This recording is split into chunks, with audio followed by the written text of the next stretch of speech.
KCR so Telangana రాష్ట్రంలో ఏం జరగాలన్నా మంచి అయినా చెడైనా ఏ టాపిక్ ట్రెండింగ్లో రావాలన్నా ఆ టాపిక్ పడిపోవాలన్నా కూడా కేసీఆర్ తోటే. సో ఇది కేసీఆర్ ముచ్చటద్దాం. కేసీఆర్ అసెంబ్లీకి హాజరయ్యేలా ఆర్డర్ ఇవ్వండి. సో కేసీఆర్ అసెంబ్లీకి హాజరైతలేడు. గజ్వేల్ నియోజకవర్గం నుంచి ఎమ్మెల్యేగా ఎన్నికయ్యాడు. గతంలో అంటే ముఖ్యమంత్రిగా ఉంటే ఇప్పుడు కేవలం ఎమ్మెల్యేనే కదా, నియోజకవర్గం తిరగచ్చు కానీ గతంలో నుంచి మొత్తుకొని నేనే అలసిపోయినా. సరే కేసీఆర్ అయితే అసెంబ్లీకి వస్తలేడు. కావాలంటే బీఆర్ఎస్ భవన్ పోతున్నాడు, ఆడ మీటింగ్ పట్టి నీకు శాతం అవుతుంది, పాస్పోర్ట్ ఆఫీస్ పోనీకి శాతం అవుతుంది, దావకాన పోయి చెకప్ అయిపోయింది. 2 రోజులు అయితే అమెరికా వారిపోతారని చెప్తే కింద కొంతమంది నాలెడ్జ్ వాళ్ళు పాపం బీఆర్ఎస్ వాళ్ళు అమాయకులు, వాళ్ళకు కూడా ఏమనలేము, గొర్రెలు కథం. కేసీఆర్ అమెరికాకు వెనక వెళ్తుంది వాళ్ళ సంగతి.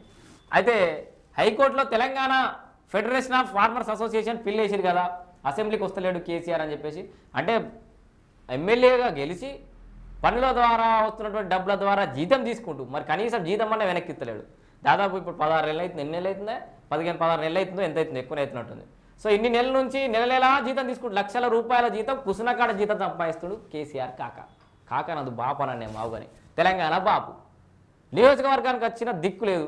మరి నీ నియోజకవర్గంలో ఇందిరామీల సంగతి ఏంది, రేషన్ కార్డుల సంగతి ఏంది, రైతు భరోసా సంగతి ఏంది, లేకపోతే నువ్వు ఇస్తాను కొట్లాడుతుందా కనీసం, నువ్వు కొట్లాడుతున్నట్టు కానీ అవి అన్ని వ్యవస్థలన్నీ నిర్వీర్యమైపోయినాయి, ప్రజలంతా ఆగమైపోతురు, రాష్ట్రం అంతా కింద మీద అయిపోయింది. నియోజకవర్గానికి వచ్చి మాట్లాడు.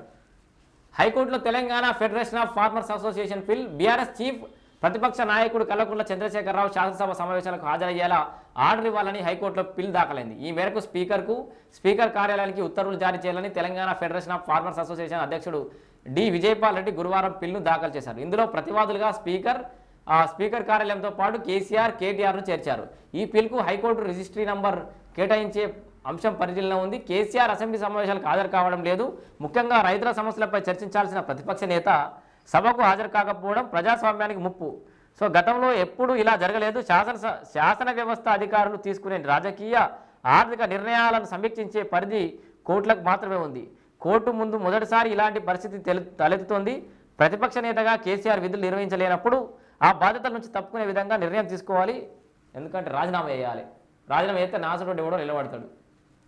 కొత్త ప్రతిపక్ష నేతను ఎంపిక చేసేలా బీఆర్ఎస్ వర్కింగ్ ప్రెసిడెంట్ కేటీఆర్ చర్యలు తీసుకునేలా ఉత్తర్వులు ఇవ్వాలి. స్పీకర్ కార్యాలయానికి కేటీఆర్కు లీగల్ నోటీసులు ఇచ్చినా ఎలాంటి చర్యలు లేవు. దీంతో కోర్టులో పిల్ దాఖలు చేయాల్సి వచ్చింది. హైకోర్టు తనకున్న అపరిమిత అధికారాలను ఉపయోగించి కేసీఆర్ అసెంబ్లీకి హాజరయ్యేలా ఉత్తర్వులు ఇవ్వాలి. ఇందుకు తగిన ప్రొసీడింగ్స్ చేపట్టేలా స్పీకర్ కార్యాలయానికి ఆదేశాలు ఇవ్వాలని విజయపాల్ రెడ్డి తన పిల్లో పేర్కొన్నాడు. మరి హైకోర్టు దానికి సంబంధించి ఏం నిర్ణయం వెల్లడిస్తూ మనం వేచి చూడాలి. సో ఏం నిర్ణయించినా సో ఇప్పుడు హైకోర్టులు చెప్పాలి, స్పీకర్ చెప్పాలి, ఎవరో చెప్పాలి కాదు, తన బుద్ధి తనకు తెలిసి ఉండాలి.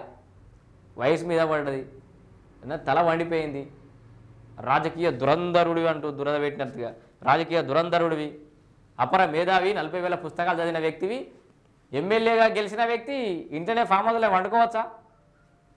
ఇప్పుడు కాంగ్రెస్ గురించో బీజేపీ గురించో ఇంకో పార్టీ గురించో మన్ను మశానం రాజకీయం గురించి మాట్లాడతలేను. నువ్వు ఒక ఎమ్మెల్యేవి, నీ నియోజకవర్గ నువ్వు ఏమొత్తలే అని చెప్పు. నీ అసెంబ్లీ నియోజకవర్గానికి గజ్వేల్కి ఇందిరా మిల్లు వస్తలేదు, రేషన్ కార్డు వస్తలేదు, రైతు భరోసా వస్తలేదు, లైట్లు వెలుగుతలేవు, మోరీలు తీస్తలేరు, ఏదో ఒకటి చెప్పు. నువ్వు అబద్ధాలు చెప్పినా సరే రోడ్డు మీదకి వచ్చి నియోజకవర్గంలో తిరిగి చెప్పు. జీతం తీసుకోబడితే ఫామ్ హౌస్లో వండుకోబడుతుంది. ఇప్పుడు ఉంటావా తెలుస్తలేదు. అమెరికా పారిపోతే ఖచ్చితంగా నువ్వు రాజీనామా చేసి పారిపో. ఎటన్నా పోయేది ఉంటే అసెంబ్లీ నియోజకవర్గం గజ్వేల్ ఎమ్మెల్యేగా రాజీనామా చేసిపో. నువ్వు అప్పుడు కదా ముఖ్యమంత్రి ఉన్నావు కదా అని జనాలు అడ్జస్ట్ చేసుకున్నట్టు ఇప్పుడు అడ్జస్ట్ చేసుకునే పరిస్థితి లేదు. ఆయన ఓన్ను ఇన్ఛార్జ్గా పెట్టి వాడిని చూసుకోమన్నావు మొత్తం అనఫిషియల్ ఎమ్మెల్యేగా.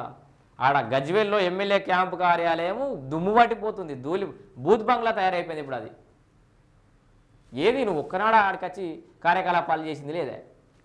సో మళ్ళీ బాపును అంటే బాధపడేటోళ్ళు చాలామంది ఉంటారు కానీ అరే మా ఎమ్మెల్యేలరా పోయి కేసీఆర్ అని ఎంత దమ్ముందారా పోయి కేసీఆర్ అంటావా అని కామెంట్లు పెట్టేటోళ్ళకి చెప్తున్నా. కేసీఆర్ మా ఎమ్మెల్యే, కేసీఆర్ను తిట్టే హక్కు ఎవరికైనా ఉందా అంటే అది నాకే ఉంది, మీకంటే ఎక్కువ. సో ఇది కేసీఆర్ అసెంబ్లీకి రావాలని చెప్పేసి గతంలో హైకోర్టులో Telangana federation of farmers association already case వేసారు, ఇప్పుడు పిల్ కూడా వేసారట.